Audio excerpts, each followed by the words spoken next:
रवि, जो एक radio jockey, एक ऐसा व्यक्ति जो रेडियो पर शो होस्ट करता है, था अपनी रात की पाली शिफ्ट के लिए स्टूडियो में बैठा था। उसका शो मिडनाइट हॉरर एवर लोगों के बीच काफी मशहूर था। आज की रात उसने एक नया भाग सेगमेंट, किसी शो का विशेष हिस्सा शुरू किया था, जिसमें लोग अपने सच्चे डरावने अनुभव साझा कर सकते थे। रात 12:05 पहली कॉल आई। हेलो, क्या आप मेरी आवाज सुन सकते हैं? रवि ने जवाब दिया। हाँ, बिल्कुल, बताइए आपका नाम क्या है?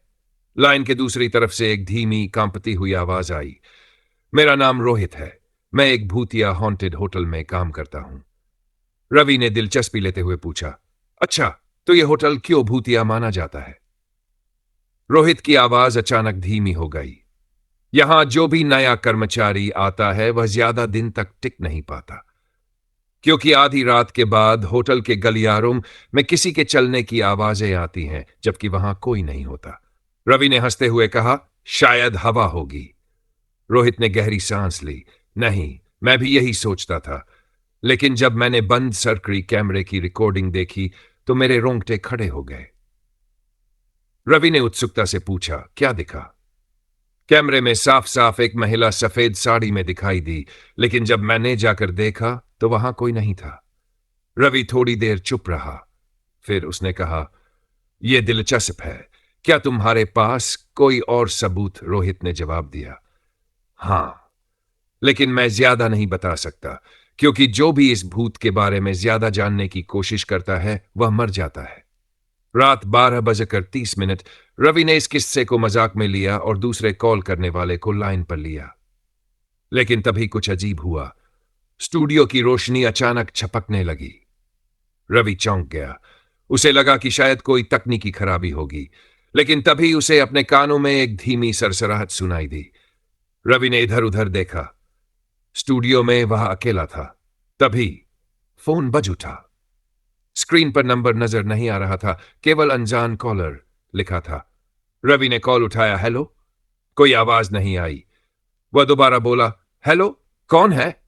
तभी लाइन के दूसरी तरफ से एक घबराई हुई महिला की आवाज आई, तुमने उसे बुला लिया, वह अब तुम्हारे पास आ रही है। रवि का खून जम गया, लेकिन फोन कट गया। रात 1:00 स्टूडियो का दरवाजा अचानक धड़ाम से अपने आप बंद हो गया। रवि ने डरते डरते दरवाजे की ओर देखा। फिर उसे कुछ महसूस हुआ। उसके पीछे कोई था। धीरे धीरे उसने गर्दन घुमाई और जो उसने देखा उससे उसकी चीख निकल गई। एक महिला सफेद साड़ी में बिना आंखों के हवा में तैर रही थी। वह आगे बढ़ी और फुसफुसाई, तुमने मुझे सुना, अब मेरी बारी है। और अगले ही पल स्टूडियो की सारी लाइटें बंद हो गईं। अगली सुबह स्टाफ रवि के स्टूडियो पहुंचा तो उसे बेहोश पाया गया, बंद सर्करी कैमरे में। वह अकेला था, लेकिन उसके पीछे एक काली परछाई थी। सुबह 7:30 रवि की आंखें धीरे धीरे खुली। उसे अस्पताल के बेड पर लेटे हुए पाया गया। उसके चारों ओर रेडियो स्टेशन के कर्मचारी खड़े थे, लेकिन उनके चेहरे पर अजीब डर था। रवि ने थकी हुई आवाज में पूछा, मुझे यहां कौन लाया?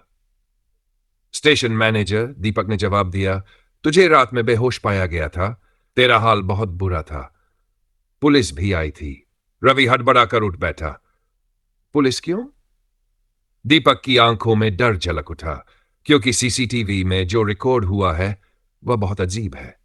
सुबह 8:15 रवि को सीसीटीवी फुटेज दिखाई गई। उसने स्क्रीन पर देखा कि कैसे वह स्टूडियो में अकेला बैठा था, लेकिन उसके पीछे हवा में एक परछाई झूल रही थी। और फिर ठीक 1:03 पर उस परछाई ने अपना हाथ आगे बढ़ाया और रवि की गर्दन को छू लिया। उसी पल स्क्रीन पर जोरदार गड़गड़ाहट आ गई और कैमरा बंद हो गया। रवि का दिल तेजी से धड़कने लगा। ये कैसे संभव है? तभी पुलिस अधिकारी विजय ने कहा, हमने इस स्टूडियो के इतिहास की जांच की है। तुम्हें पता है कि यह जगह पहले क्या थी? रवि ने सिर हिलाया। विजय ने गंभीर स्वर में कहा, यहां पहले एक पुराना होटल था और वहां एक महिला की रहस्यमयी मौत हुई थी। रवि के दिमाग में अचानक रात की कॉल गूंजने लगी। तुमने उसे बुला लिया, वह अब तुम्हारे पास आ रही है। रात 9:50 रवि को अब यकीन हो चुका था कि उसने कुछ गलत कर दिया था।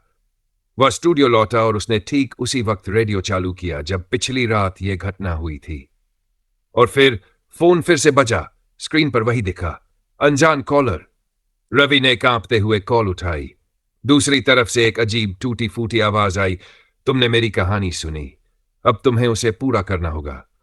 रवि का गला सूख गया। तुम्हारा नाम क्या है? लेकिन तभी फोन से जोरदार चीख सुनाई दी और पूरा स्टूडियो धड़ाम से हिल उठा। सामने के शीशे पर एक खून से सने हाथ का निशान उभर आया। रात 10:30। रवि अपनी सीट से उठा और स्टूडियो के बाहर भागा, लेकिन जैसे ही उसने दरवाजा खोला वह फिर से उसी स्टूडियो में खड़ा था। उसका सिर चकराने लगा। यह क्या हो रहा है? फिर अचानक स्टूडियो की लाइट चली गई और केवल एक हल्की लाल रोशनी जल रही थी। तभी सामने की दीवार पर एक साया उभरा। तुम अब नहीं बच सकते। और अगले ही पल वह काली आकृति रवि की तरफ बढ़ी। रवि चीख पड़ा। अगली सुबह रवि अपने घर में उठा। वह पसीने में भीगा हुआ था। उसने फोन उठाया और समय देखा। सुबह 7:30। वह तेजी से रेडियो स्टेशन पहुंचा, लेकिन जैसे ही उसने अंदर कदम रखा वहां कोई नहीं था। स्टूडियो पूरी तरह खाली था। स्टेशन मैनेजर, पुलिस, कोई नहीं था। रवि की सांसें तेज हो गई। उसने दौड़कर अपने डेस्क पर पड़ी फाइलें चेक की, लेकिन वहां उसका कोई रिकॉर्ड नहीं था। यह कैसे हो सकता है? तभी स्टूडियो का फोन फिर बज उठा। रवि ने डरते डरते स्क्रीन देखी। उसका हाथ कांप उठा। धीरे धीरे उसने फोन उठाया। हेलो? दूसरी तरफ से वही टूटी फूटी आवाज आई, तुम्हें मेरी कहानी पूरी करनी थी, अब तुम्हारी बारी है। फोन कट गया और स्टूडियो की दीवार पर खून से एक नया नाम लिखा था। क्या हुआ? क्या रवि अभी भी जिंदा है या वह उस रहस्यमय आवाज का शिकार हो चुका है? अगली बार जब तुम देर रात किसी अनजान नंबर से कॉल उठाओ तो सावधान रहना। सुबह 8:45। रवि का शरीर सुन्न हो गया था। उसके नाम की खून से लिखी इबारत अब भी दीवार पर थी। उसके दिमाग में एक ही सवाल घूम रहा था, क्या मैं मर चुका हूं? क्या मैं अब भी जिंदा हूं? उसने अपने हाथों को देखा।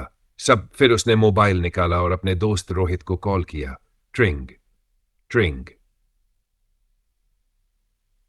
लेकिन जैसे ही रोहित ने फोन उठाया, दूसरी तरफ से वही अजीब टूटी फूटी आवाज आई, अब तुम यहां से नहीं निकल सकते। रवि के रोंगटे खड़े हो गए। उसने घबराकर फोन बंद किया और स्टूडियो से बाहर भागा। सुबह 9:20। रवि पार्किंग लॉट तक पहुंचा। वहां उसकी गाड़ी खड़ी थी, लेकिन जैसे ही उसने कार का दरवाजा खोला, बैक सीट पर वही काली परछाई बैठी थी। उसके सफेद चमकते नेत्र ग्लो आइज सीधे रवि को घूर रहे थे। रवि के मुंह से चीख निकल गई और उसने तुरंत पीछे हटकर गाड़ी का दरवाजा बंद कर दिया। लेकिन जैसे ही उसने मुड़कर देखा, स्टूडियो की हर खिड़की से वही परछाई उसे देख रही थी। सुबह 10:05। रवि थक चुका था। यह कोई भूतिया सपना है या फिर मैं सच में फंस चुका हूं? तभी उसे ध्यान आया, पुलिस इंस्पेक्टर विजय। वह सीधे पुलिस स्टेशन पहुंचा, लेकिन वहां जाकर उसने जो देखा उससे उसकी आत्मा तक कांप गई। दीवार पर अखबार की एक पुरानी कटिंग चिपकी थी।